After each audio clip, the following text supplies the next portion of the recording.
Hi friends, I am Vishnu Kumar Agnihotri, your teacher, guide and well-wisher. Today we are going to understand a very important concept, एक बहुत important concept, एक बहुत important chapter आज हम समझने जा रहे हैं. That is, अगर मुझे इंग्लिश में ट्रांसलेट करना है, अगले हफ्ते वे शिमला जा रहे होंगे या शिमला के लिए निकल रहे होंगे. मैं आपको इस टॉपिक के बारे में याद दिलाता रहूँगा. जब मैं अपने दोस्त से मिलूंगा वह फिल्म देख रहा होगा और उसकी वाइफ खाना बना रही होगी. सो ये जो डेली यूसेज सेंटेंसेस है, हम इसको इंग्लिश में कैसे ट्रांसलेट करें, how to use them in English. तो आज हम सीखेंगे chapter future continuous tense.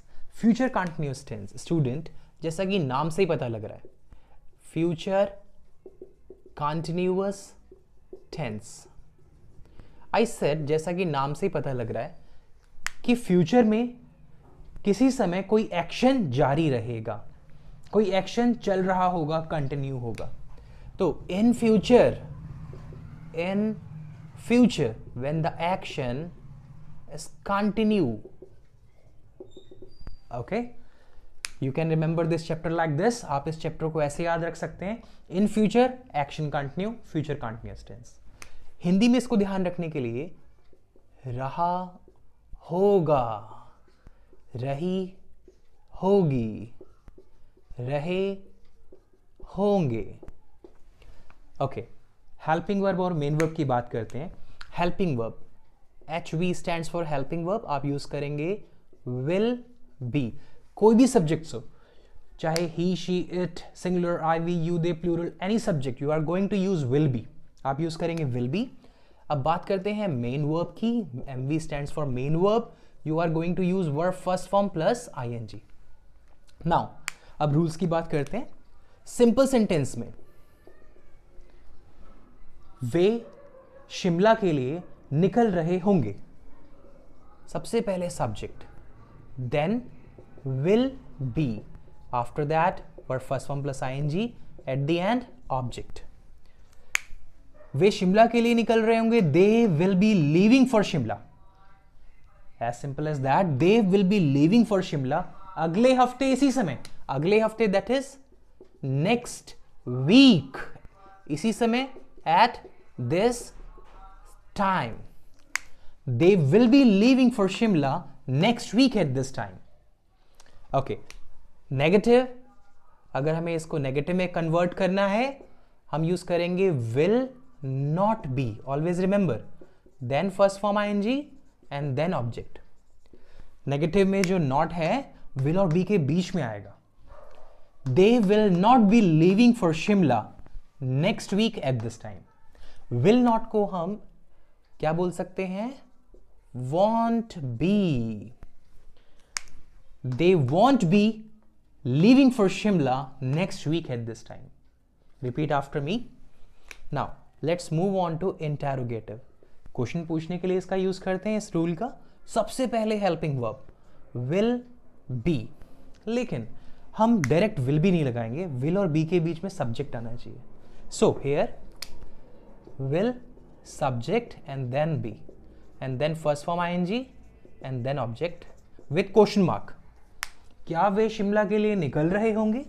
Will they be leaving for Shimla? Will they be leaving for Shimla at this time next week? या next week at this time? या आप शुरू में भी लगा सकते हो, एंड में भी लगा सकते हो. It's all up to you.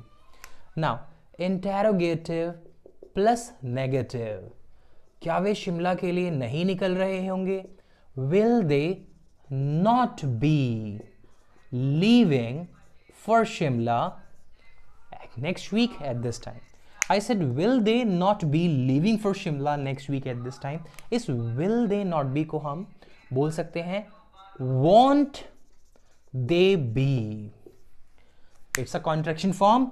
Won't they be leaving for Shimla next week at this time? Now let's make one more sentence. वह अगले हफ्ते या अगले संडे सुबह परीक्षा दे रहा होगा. वह अगले संडे सुबह परीक्षा दे रहा होगा. He will be taking an exam next Sunday in the morning. I'm saying taking an exam. परीक्षा देना क्या होता है? Take exam. कई लोग बोल देते हैं give exam, but remember that is take exam. He will be taking an exam next Sunday in the morning, क्या वह नेक्स्ट संडे सुबह हमें परीक्षा दे रहा होगा? Will he be taking an exam next Sunday in the morning? So देखिए, ये जो कॉन्सेप्ट था बड़ा सिंपल है. Now let's make it a little bit complicated, right? इसको थोड़ा सा कॉम्प्लिकेटेड बनाते हैं. Let's use parallel sentences. Parallel sentences में क्या होता है? फॉर एग्जाम्पल, अगर मैं कहता हूं जब मैं अपने दोस्त से मिलने जाऊंगा, वह फिल्म देख रहा होगा, उसकी वाइफ खाना बना रही होगी. जब मैं अपने दोस्त से मिलने जाऊंगा, वह फिल्म देख रहा होगा. He will be watching movie, और उसकी वाइफ खाना बना रही होगी, and his wife will be cooking food.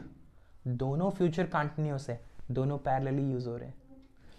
He will be watching movie and his wife, subject हो गया his wife will be cooking food. Same way, आज शाम मैं एक्सरसाइज कर रहा हूंगा और मेरे डैड कॉफी पी रहे होंगे. This evening I will be doing exercise and my father will be having coffee. This evening I will be doing exercise and my father will be having coffee. ये था parallel sentence. I hope you understood normal one. अब parallel आपको समझ में आ गया. अब move करते हैं इंटरप्शन, जिसमें एक्शन इंटरप्ट हो रहा हो. फॉर एग्जाम्पल, जब आप आज शाम यहां आओगे, मैं पढ़ रहा होऊंगा, तो पढ़ रहा होगा तो पढ़ाई क्या हो जाएगी? इंटरप्ट हो जाएगी, है ना? जब आप आज शाम यहां आओगे, future indefinite tense.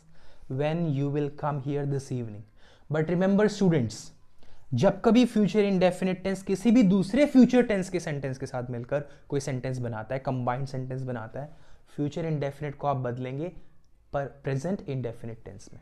Remember this, future indefinite किस में बदल जाएगा? प्रेजेंट इंडेफिनिट, जब भी वो कभी किसी दूसरे फ्यूचर टेंस के साथ, सेंटेंस के साथ कंबाइन होकर बनेगा. जैसे जब आप आज यहां आओगे, when you will come here, no, when you come here, present indefinite tense. When you come here, मैं पढ़ाई कर रहा हूंगा, I will be doing my study. When you come here this evening, I will be doing my study. जब आप वहां जाओगे, वे party कर रहे होंगे. When you will go there, no, when you go there, present indefinite. When you go there, way party कर रहे होंगे, they will be having a party. When you go there, they will be having a party. So what happened? Normal is covered, parallel is covered, जिसमें action interrupt हो रहा है, that is also combined sentence is covered. Now the last part is, अगर मुझे बोलना है कि भाई मैं आपको इस टॉपिक के बारे में याद दिलाता रहूंगा. मैंने क्या कहा? दिलाता रहूंगा. ता रहेगा, ती रहेगी, ते रहेंगे, ये भी आपको इसमें फॉर्म करना है. मैं आपको इस टॉपिक की याद दिलाता रहूंगा. I will be reminding you about this topic, समय समय पर. Off and on phrase use कीजिएगा, off and on. I will be reminding you about this topic off and on. अच्छा, मैं ये नहीं कह रहा हूं I will remind you, मैं आपको रिमाइंड कराऊंगा. नो, मैं रिमाइंड कराता रहूंगा समय समय पर. नाउ वह मुझे डिस्टर्ब करता रहेगा बार बार. वह मुझे डिस्टर्ब करेगा, he will disturb me. No no no, वह मुझे डिस्टर्ब करता रहेगा, he will be disturbing me. Bar bar, time and again, ये फ्रेज आप यूज करो. He will be disturbing me time and again. मैं रेगुलर एक्सरसाइज करता रहूंगा. I will be doing exercise regularly. I hope हमने सारे पार्ट जो हैं इसके फिनिश कर लिए. The first one is normal, second में हमने पैरेलल को समझा, थर्ड में एक्शन इंटरप्ट हो रहा है, एंड फोर्थ इज दिस, वह क्रिकेट खेलता रहेगा, मैं आपको डिस्टर्ब करता रहूंगा, मैं आपको इस टॉपिक की याद दिलाता रहूंगा. I hope the whole concept is 100% clear to you. अब आप फ्यूचर कंटिन्यूअस टेंस के सेंटेंसेस में कभी मिस्टेक नहीं करोगे. So now don't forget to like and share this video. Okay, fine. And I will share the PDF that will be there in the description. So आपको वो PDF भी finish करना है. That is the part of this exercise. Okay. So fine. See you in the next video. Till then, take good care of yourself. Thank you so much.